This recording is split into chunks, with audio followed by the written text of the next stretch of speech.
मुख्यमंत्री ने की नाबार्ड स्टेट क्रेडिट सेमिनार 2021 और 22 की अध्यक्षता। आर्थिकी को सुदृढ़ बनाने के लिए कृषि क्षेत्र को विशेष महत्व प्रदान करने पर दिया बल। Various refinance schemes of NABARD पर आधारित पुस्तिका भी की जारी। शिक्षा मंत्री ने कला उत्सव एक विरासत कार्यक्रम में वर्चुअली लिया हिस्सा। बोले, नई शिक्षा नीति 2020 में शिक्षा के माध्यम से कला और संस्कृति को बढ़ावा देने पर दिया जा रहा जोर। कोविड टेस्ट को लेकर जोगिंदरनगर में निर्धारित टेस्ट से दोगुनी उमड़ी भीड़। प्रशासन के साथ स्वास्थ्य विभाग की 2 टीमों ने लिए टेस्ट। वीरवार को फिर बड़े पैमाने पर लिए जाएंगे कोविड टेस्ट। और कोविड पॉजिटिव मरीज के संपर्क में आने वाले लोगों के लिए कोरोना टेस्ट अनिवार्य। टेस्ट न करवाने पर आपदा प्रबंधन 2005 के तहत हो सकती है कार्यवाही। उपायुक्त बोले, कोरोना टेस्टिंग में स्वास्थ्य विभाग की टीमें तैयार। नमस्कार, आप देख रहे हैं HP 24x7। मैं हूं जनीशा। नाबार्ड को कृषि के क्षेत्र में ध्यान केंद्रित करते हुए काम करना चाहिए ताकि ग्रामीण आर्थिक को सुदृढ़ किया जा सके। ये बात मुख्यमंत्री जयराम ठाकुर ने नाबार्ड के क्षेत्रीय कार्यालय द्वारा किसानों की आय बढ़ाने के लिए कृषि उपज का समूहन विषय पर आयोजित नाबार्ड स्टेट क्रेडिट सेमिनार 2021-22 की अध्यक्षता करते हुए कही। मुख्यमंत्री ने इस अवसर पर नाबार्ड स्टेट फोकस पेपर 2021-22 और various refinance schemes of NABARD पर आधारित पुस्तिका भी जारी की। मुख्यमंत्री जयराम ठाकुर ने आशा व्यक्त की कि 10 स्टेट फोकस पेपर विकास के लिए धन आवंटन को प्राथमिकता देने के लिए प्रदेश सरकार और बैंकर्स द्वारा ऋण और बुनियादी ढांचे की योजना तैयार करने में सहायक सिद्ध होगा। उन्होंने कहा कि इस वार्षिक अभ्यास का उद्देश्य ऋण समर्थन प्रदान कर कृषि और संबंधित क्षेत्रों में बढ़े हुए उत्पाद को और अधिक बढ़ावा देने, खेतों और गैर कृषि क्षेत्रों में रोजगार के अवसर सृजित करना है। जयराम ठाकुर ने कहा कि एक विशेष राज्य होने के दृष्टिगत पहाड़ी क्षेत्रों और अन्य सामाजिक आर्थिक स्थितियों के कारण राज्यों से भिन्न योजनाएं तैयार करने की आवश्यकता है। उन्होंने कहा कि राज्य को अपनी ऋण और विकासात्मक जरूरतों को पूरा करने और विकास रणनीतियों को लागू करते समय विशेष मापदंडों को तैयार करने की आवश्यकता होती है।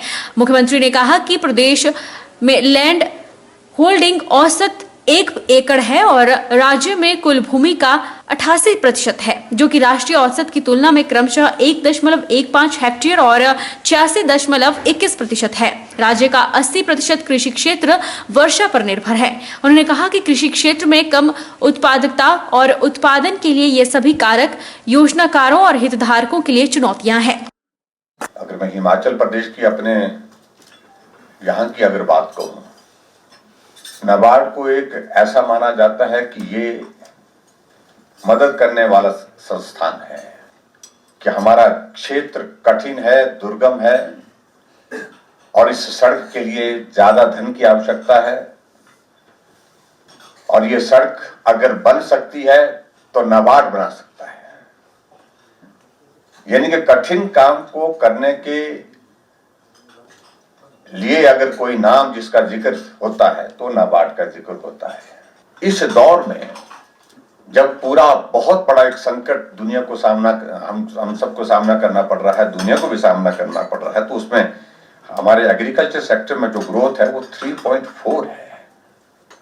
सबसे ज्यादा संबल जिसको बोल सकते हैं, सहयोग और आगे बढ़ने के लिए हौसला अगर मिला तो एग्रीकल्चर सेक्टर से मिला। इसलिए आदरणीय प्रधानमंत्री जी इस बात का हमेशा जिक्र करते हैं कि देश की आबादी का लगभग 80% हिस्सा गांव में रहता है और देश की प्रगति की कल्पना, डेवलपमेंट की कल्पना जो है हम उन गांव के लोगों के, जो हमारे जो किसान है, क्योंकि गांव में रहने वाला जो अधिकांश आदमी जो है वो कृषि करता है, बागवानी करता है, उनकी आय 2022 तक दुगनी करना, ये एक लक्ष्य निर्धारित करके जो आदरणीय प्रधानमंत्री ने कहा, हमको इसके लिए काम करना है। शिक्षा, भाषा, कला एवं संस्कृति मंत्री गोविंद सिंह ठाकुर ने समग्र शिक्षा विभाग द्वारा वर्चुअल माध्यम से आयोजित कला उत्सव एक विरासत कार्यक्रम में हिस्सा लिया।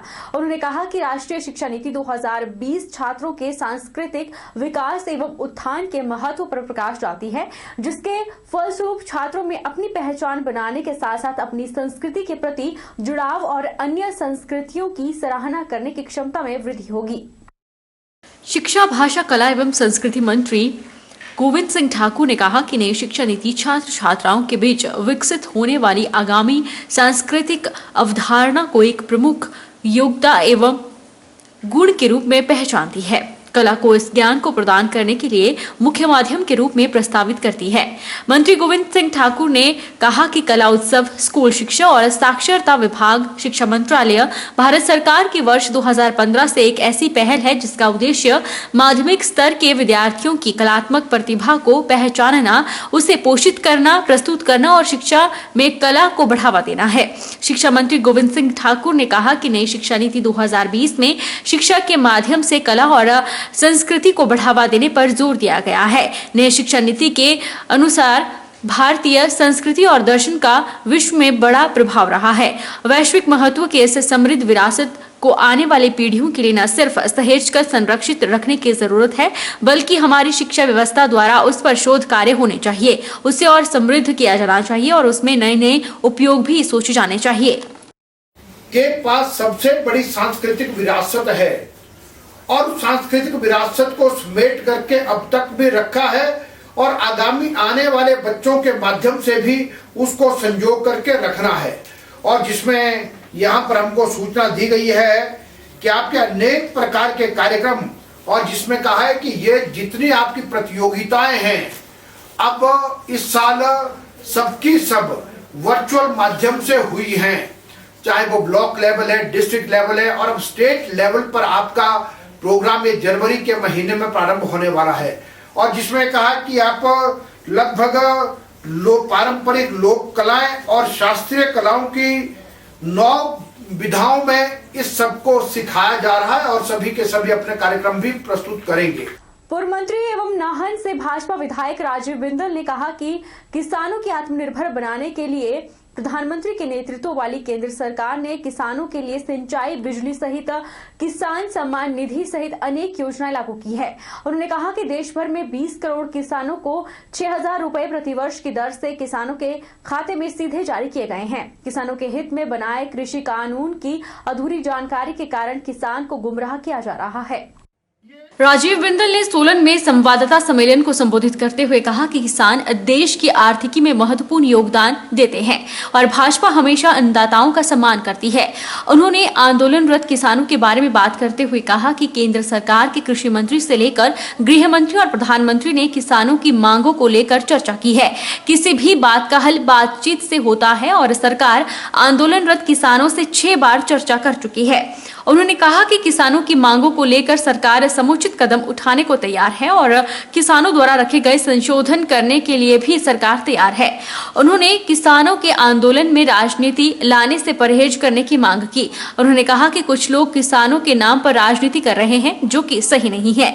उन्होंने कहा कि इससे पूर्व भी किसानों के अनेक आंदोलन हुए हैं, लेकिन इस बार आंदोलन में कुछ लोग राजनीति करने पहुंच गए हैं। बिंदल ने कहा कि किसानों की शंका को दूर करते हुए सरकार ने न्यूनतम समर्थन मूल्य दिए जाने बारे संशोधन करने बारे पहले ही कह दिया है कि समर्थन मूल्य जारी रहेगा। उन्होंने कहा कि केंद्र सरकार ने पहले से कहीं अधिक समर्थन मूल्य भाजपा के कार्यकाल में किसानों को दिया है। डॉक्टर बिंदल ने कांग्रेस पर आरोप लगाते हुए कहा कि कांग्रेस किसानों के कंधे पर बंदूक रखकर राजनीति कर रही है और राजनीतिक लाभ उठाने का प्रयास कर रहे हैं, जो लोकतंत्र में कतई शोभनीय नहीं है। आजकल जो किसानों के द्वारा और अपनी मांगों को लेकर के आंदोलन चलाया जा रहा है, उस दिशा के अंदर भारतीय जनता पार्टी की नरेंद्र भाई मोदी जी की केंद्र की सरकार ने बड़े स्पष्ट शब्दों में और सभी किसान भाई बहनों से आग्रह किया है कि वो वार्ता करें और जितने टेबल राउंड वार्ता करें, सरकार पूरी तरह से तल्लीन होकर के तैयार है। परंतु इसमें राजनीतिक हस्तक्षेप केवल अपने राजनीतिक स्वार्थ की सिद्धि के लिए जो लोग कर रहे हैं, उन्हें ऐसा नहीं करना चाहिए। राष्ट्र हित का मुद्दा है, इसके अंदर राजनीतिक रोटियां सेकने वालों के लिए हम जरूर कहना चाहेंगे कि वो इससे राजनीतिक रोटियां मत सेकें। अनेक मुद्दे हो सकते हैं, किसान और हमारे लिए सर्वाधिक महत्वपूर्ण है। नरेंद्र भाई मोदी की सरकार ने अनेक अनेक योजनाएं चला करके किसान को समृद्ध करने का प्रयास किया है। रुकेंगे एक छोटे से ब्रेक के लिए, ब्रेक के उस पार फौरन लौटेंगे।